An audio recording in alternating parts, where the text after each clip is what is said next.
ሮቶ አካባቢ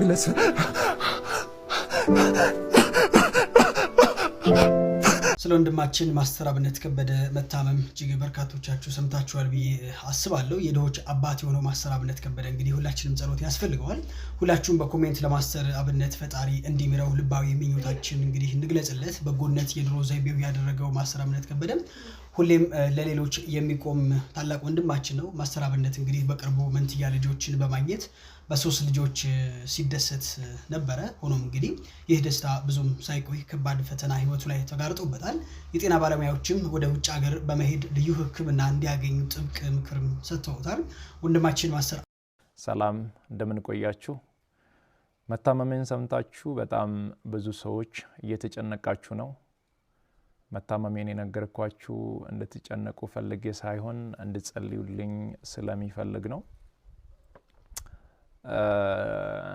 በእርግጥ አዲስ ሚዲያ ኔትወርክ ጋር በነበረን ኢንተርቪው ቆይታ ጋዜጠኛው በድንገት ሲጠይቀኝ መታመሜን ነግራችኋለሁ።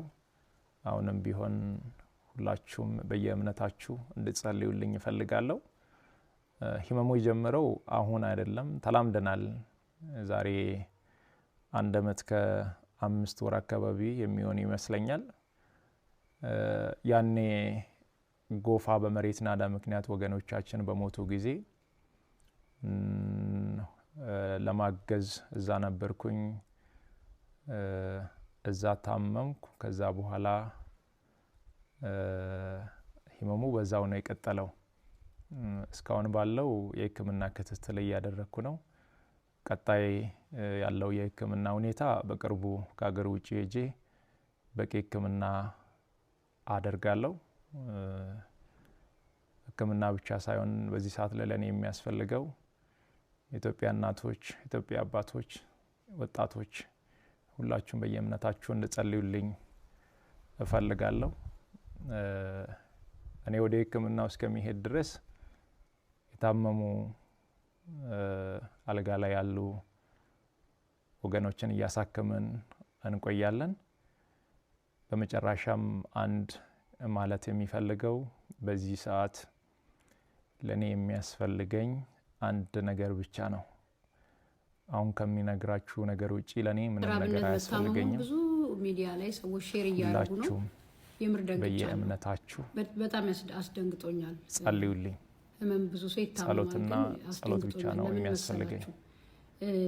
ያለ ማጋነን እግዚአብሔር በሚያውቀው ዛሬ ስለታመመ ሳይሆን ሁሉ ጊዜ ምን አስብ ነበረ ራሱን እንዲጠብቅ የሚነግረው ሰው። እኔ ዳይሬክት ኮሙኒኬት ከሱ ጋር አድርጌ ስለማላቅ ሁሌ ግን ሳይሆን ያሳዝነኛል። በጣም ራሱን ጥሎ ራሱን ረስቶ ነው ሌሎችን የሚያግዘውና ሁሌ ምን አለ ራሱን እንዲጠብቅ ራሱን እንዲንከባከብ ከጎኑ ያሉ ሰዎች ቢነግሩት እል ነበረ።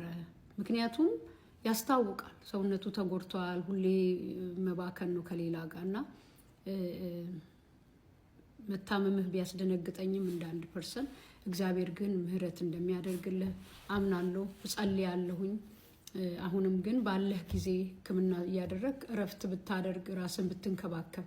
ምክንያቱም አንተ ስትኖር ነው ሁላችንም ላለን ራእይ እኛ ስንኖር ነው ራእዩ የሚቀጥለውና ዛሬ አንተ ስለታመምክ አይደለም ረጅም ጊዜ እያንዳንዱን ቪዲዮን ባየው ቁጥር ፊትህን አያለው፣ ድካምህ አያለው። ግን እረፍት አድርግ ቢሉት ራስን ጠብቅ፣ በቃ ጊዜ ውሰድ፣ ደግሞ አንዳንዴ እረፍት አድርግ ቢሉት ብዬ አስባለሁ። ግን እኔ ማለት አልቻልኩም ላንተና ዛሬም አረፈደም እረፍት አድርግ፣ ህክምናን ተከታተል።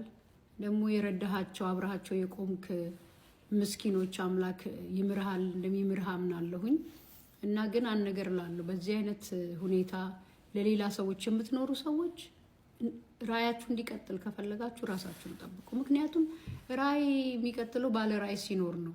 ሌላው ማን ነው የመቄዶንያው ቢኒያም ራሱ ሁሌ ነው የምለው፣ እግዚአብሔር ምስክሬ፣ ይሄ ሰው በቃ ራሱን ጥሎ ራሱን ረስቶ እንደሆነ ያስታውቃልና የሆነ ነገር ቢሆኑ ጸጸት እንደ አገር ነው ጸጸቱ። ስለዚህ እንደዚህ ህዝብን ደሃን ሰብስባችሁ እየረዳችሁ የብዙዎች ተስፋ የሆናችሁ ሰዎች እንኳን ለድሃው ለተስፋ ለምትሆኑት አይደል እኛ እንኳን ምሳሌ ናችሁና እንደዚህ አይነት ስራ ላይ የምትሳተፉ ወንድሞች ራሳችሁን ጠብቁ፣ ረፍቱ ሰዱ አንዳንዴ እና ማስተር አብነት እግዚአብሔር ጨርሶ ይማርህ። እንጸልይልሃለን። ሁላችንም ደግሞ በእምነታችን እንጸልይለት። እንግዲህ አደባባይ የወጣ ሰው በመልካም የምናቀውም እንደዚህ ያሳሳናል እንደ ራሳችን ሰው፣ ሌላውም እንደዛውና እግዚአብሔር ጤናን ይመልስልህ፣ እግዚአብሔር እድሜ ይጨምርልህ፣ 1000 ዓመት ኑርልን። እንግዲህ ሰው ሲታመም ብቻ አይደለም ራሱን የሚጠብቀው፣ ባይሆን ጥሩ ነበር። ግን እኔ ውስጤ ሳስብ የነበረው ረጅም ጊዜ ነው። እግዚአብሔር ጨርሶ ይማርህ። ሌሎቻችንም እንጸልይለት። ሁላችሁም ግን በእንዲህ አይነት በየትኞቻችሁ እናቶችን ብትሆኑ አባቶችን ብትሆኑ ለልጆቻችሁ ለመኖር ራሳችሁን ጠብቁ። በቃ የምንኖርለት ኃላፊነት አለው። እያንዳንዳችን የምንኖርበት ዓላማ ቢለያይም ሁላችንም የራሳችን ኃላፊነት ስላለብን ኃላፊነትን ለመወጣት ራሳችን እኛ መኖር አለብን በተቻለ መጠንና ይሄንን ያልኩትኝ ሳስብ የነበረውን ሳልለው መታመሙ ስለሰማው ጸጽቶኝ ነውና ሁላችሁ ምን እንደሆነ አላቅም። አሁን መጓዝ አልችልም ብሎ ተኝቷል ነው የሚባለው። እዚሁ ቃል የምገባው ማስተር አብነት ሲመጣ ማንኛሽም ኢትዮጵያዊ በጣም መልካምና ቅን ሰው ስለሆነ 5 ሚሊዮን ኮይን ማውረድ አለብን። በቃ 5 ሚሊዮን በአንድ ሰዓት ውስጥ ታሪክ